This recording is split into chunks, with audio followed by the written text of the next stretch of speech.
Hello, this is Philip Cargom. Welcome to Tea with the Druid number 40. I hope this finds you well and on this Monday evening in September. So do say if you're here, and it'd be great to see where you're from as well. And gradually we'll gather around. Hi, Philip from Mike and Jan in Uttoxeter, and Mary Thompson and Madeline Zimmerman. Hooray! Beth Amos from Abruzzo. Andre Boer from the Netherlands. Great to see you. Well, gather round, put a chair up around by the fire, and I'll begin.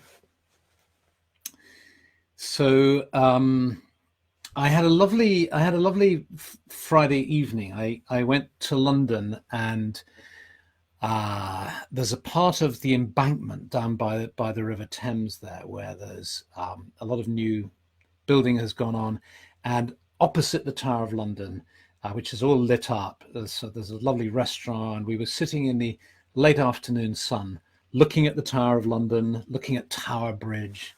For the first time ever, I saw the bridge rising as a tall ship went through under the bridge, and you see the sort of crystal towers of sort of Mammon of the city gradually sort of growing beside the Tower of London, which looks really quite small in comparison, but it's still very beautiful and exciting to see. And then we had a nice meal, family and friends, and then we went to see a play. And the play was Alan Bennett's latest play, Alleluia, which is set in a hospital, and with a cast of elderly people, some of them very elderly, and the play is very funny, it's touching. Every so often the cast bursts into song, and so you have all the people clambering out of up with their Zimmer frames and singing and dancing. So it's very charming, and it's got a good, strong social message too. But it was the last thing I wanted to tell you the truth. My mum had been in hospital the week before. She's out now. Thank you for those of you who sent kind wishes. It goes up and down with very elderly people. You think they're about to move on to the other planes, and then they rally and they're back again, and then they go down. So it was one of those moments. She's back in the home now. So, and it was just having, so hospitals and old people's homes are very familiar places to me now. And it wasn't, for me, that Friday night, I didn't want to spend Friday night with more hospital scenes. But having said that, it was a great play and I loved it. And it was a lovely evening. And so that was wonderful. But it forced me to think, one of the issues the play confronted was our feelings about old people and our feelings about spending time with people who are elderly and unwell and in hospital. And, I have to say that, I've spent the last 50 years visiting my sister who's chronically ill, and the last 10 years spending time with my mother. So this is a familiar territory to me. And of course I love them. And of course, when I'm with them, I try to be compassionate and caring. But I have to say that I often have to fight feelings of boredom. And I can say I feel bad about admitting it to myself. I feel bad about saying it to you. But I know that it's a common feeling. When you talk to other people, they have these feelings too. And in the play, they were talking about it too. So it's not unusual. But what I realized that evening was that I still haven't cracked it. I've been going through this for 50 years, actually, and I have never figured out a way. I mean, I kind of, I relax, I detach, I try to do various things, but I haven't really found a solution to how to deal with it. So I'd be very interested to hear your feelings if you have experience in this regard. The very tricky feeling of loving somebody, wanting to be with them, but then after 10 minutes, 15 minutes, 20 minutes, finding that you're bored, or that you're busy and you've got other things to do. So I wanted to talk with you about this evening to see what tips you had. And don't feel you have to type in right away, because the great thing with this is that it's still sort of there afterwards, so you can type in your comments a week later or tomorrow or a couple of hours later. So don't feel you have to kind of interrupt listening in order to type. But I thought I'd share this with you, and then in thinking about it, I realized that I should really try something which is called the loving kindness meditation, which is one that comes out of Buddhism originally. It's called metta bhavana, metta meditation. It's been taken up by the positive psychology movement because it has been shown to have such good effects on people's emotions and consciousness. It's being used in the mindfulness movement as well. And it's the sort of meditation that actually, if you had never heard about it, you might well come up with this idea yourself. It really involves simply settling yourself, and then in the classic meditation, you become aware of the love within you, the love for yourself, and then you spread it out to those people closest to you. You perhaps think of somebody who you love very much. It's easy for you to sense love flowing out. And then you see it going out to more and more people. You have a kind of cast of characters, a roll call of all the people that come to mind. And it's rather nice to just allow faces or people just to pop up in your memory. And they may be alive, they may be dead, they may be on the other side by now. And then you get to people who maybe you have a difficult and challenging relationship with. You notice, you allow your feelings for that, you notice them, but if you can, you still send that love out. So it's this rippling out of love, like a pebble in the pool, and you drop the pebble in the pool and you gradually feel it rippling out. And then you move. Do you remember a couple of weeks ago, if you saw that one about the circle of concern and the circle of influence? In a way, you've been operating in your circle of influence here, the people you know and love or have relationships with or had relationships with. But then you can move out to this wider circle of concern, which I think for most of us of the planet, all species. And so you send your love out to people all across the earth. And then you can even go further and include the whole planet and the cosmos. And in doing this meditation this morning, I was reminded of last week's tea, where, do you remember, we took the hazelnut idea of Julian of Norwich, where she had this revelation or vision of being given a small sphere about the size of a hazelnut in her hand. And she was told that was all of created reality, all of creation. And she asked, how come it's so small, it's so fragile, how does it survive? And the message was, because God loves it. So that's the meditation. But as I said, I think although it originates from Buddhism, I think people may well have come across this idea. It's the sort of thing that you might have informally done anyway, just sending your love out, but it's just structured in a different way. And so and there are a number of different ways of doing it available. So in the blog post that I've written, I give you a link to the sort of classic Buddhist way of doing it, where you say prayers, specific prayers to people as you send your love to them. And then there are adaptations, and I give you a little 4-minute video of a mindfulness adaptation, a lady in the States who is doing it, which is, it's great. It's only 4 minutes, but it really works. It's lovely. And then what I've done is I've created one that uses a little bit of sophrology at the beginning to get you into that calm place, because You know, with these meditations, it's all very well, but sometimes you're too kind of frazzled or too caught up with everyday concerns to really be able to enter that deep space to begin this kind of work.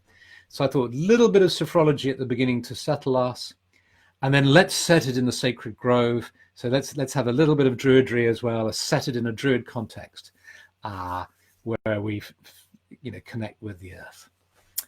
And what I'm going to do is I'm going to do this every day. And I've recorded I've recorded a 20-minute version of that, which is on the blog as well. That's if you want to dive deep into a long version. There's the 4-minute mindfulness version as well, or you can just do it, pick it up from what I've said and what we're going to do now. I'm going to do it every day for a week, and let's check in. And do join me if you'd like to do this as a little project. And I'm going to see how it influences my time that I'm spending with my mother and my sister at their bedsides. Let's see what happens. So here we go. So if you'd like to do this, just listen to it and then do it later, or join in. I'll have my eyes closed most of the time, but I'll occasionally open them to check that we're still online and that the broadband hasn't got interrupted. So here we go. So let's begin by just closing our eyes. If you close your eyes, it's easier to concentrate on yourself. And just start off by noticing any sounds far away, sounds close at hand that might be in the room with you, accepting them, any sounds you might be hearing from within your own body, such as your breathing or your heartbeat. And now just very quickly scan your awareness down your body, just starting at the top of your head.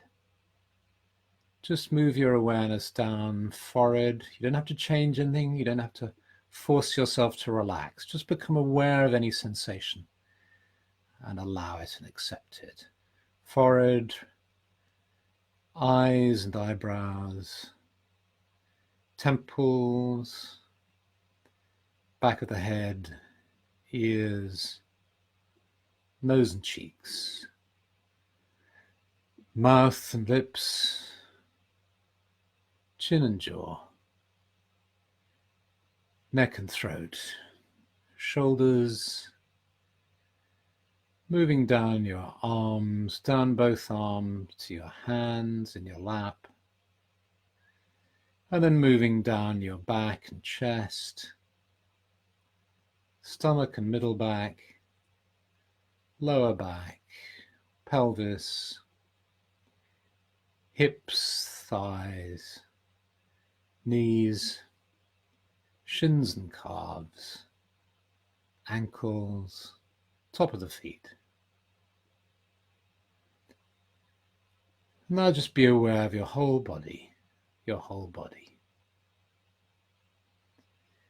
Breathe in slowly through your nostrils, just breathe in slowly and deeply. And then when you get to the top of the breath, just clench every muscle in your body, squeeze your face, squeeze every single muscle in your body, tight, tight, tight while you hold your breath. Keep holding, keep tight, tight, tight, tight, tight, tight until you can't hold your breath any longer. And when you can't hold your breath any longer, just let all the breath out. Release, relax, and let go. Just take a moment to feel your body, any sensations you might be experiencing. And then become aware of being seated in the sacred grove of the Druids, a clearing in the forest, the earth beneath you. Sense the earth beneath you and its stability and its strength. The trees around you. Breathe in the energy and the perfume of the trees. Sense their branches and leaves above you. And sense the sky above you too, and breathe in the energy of the sky. So the energy of the sky meets the energy of the earth within the center of your being. And bring to mind now somebody who makes you happy, somebody who you're in not too complicated a relationship with, just somebody who makes you feel really happy, who you love. Just feel your love for them, sense them facing you, and just feel that joy and that love for them. It can be a pet, it doesn't have to be a human being, it can be any being. So it might be a pet, an animal. Feel your love for them. And then imagine you're saying to them, may your life be filled with joy and peace and happiness. And feel your love flowing to them.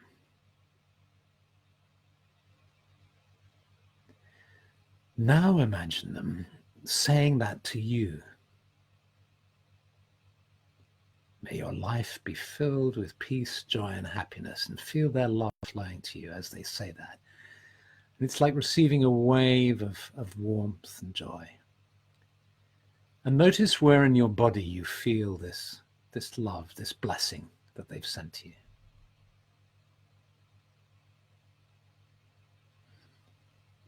And now, see if you can send this love to yourself. Send this warmth and blessing and say to yourself, may my life be filled with joy and peace and happiness and love.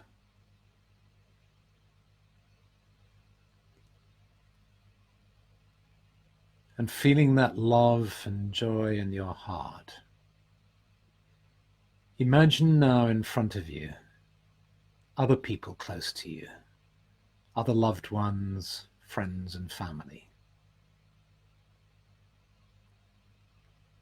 And as their faces appear before you, send them love and joy.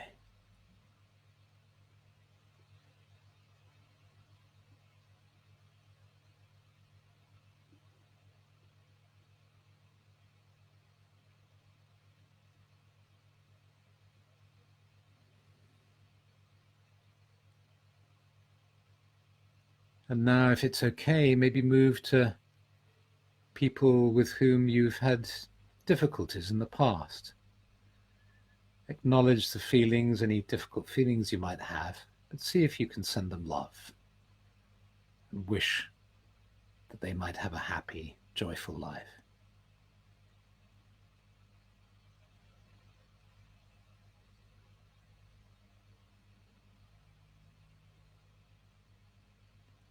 And now imagine that that love is spreading out to people in your local area.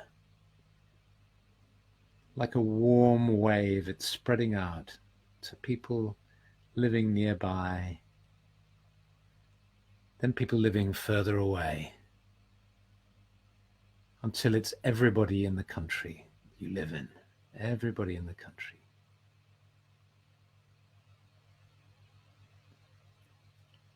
And then gradually your love spreads to the entire earth, all the planet, all the species.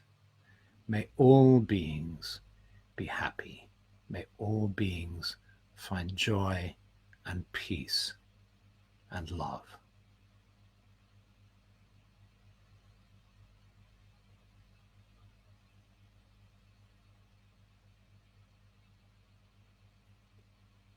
And perhaps now you can imagine that you're moving away from the earth and that that love is spreading out to the whole universe.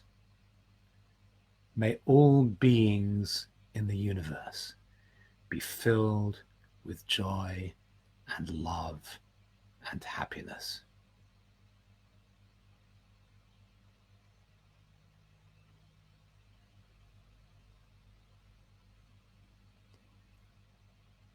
And now find yourself moving back towards the earth.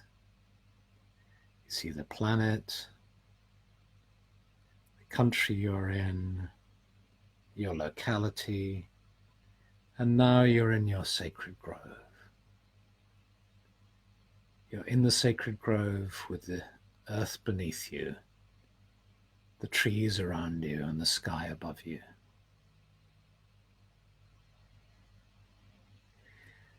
And you feel your love for the earth.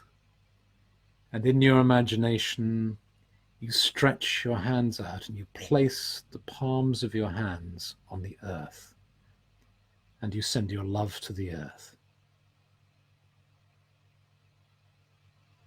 And you feel your love flowing to the earth. And then you lift your palms up. And you bring your palms to your heart. And you can do that in your imagination, or you can actually move, if it feels right, you can move your physical palms up to your heart. And you can hold your palms to your heart, feeling the warmth of love in your heart. And feel that warmth spreading throughout your body so that you feel peace, joy, and contentment. And gradually, you allow your sense of being in the sacred grove to begin to fade as you become aware of being seated in front of your computer or your tablet or your phone, fully present here and now. And when you feel ready, you open your eyes.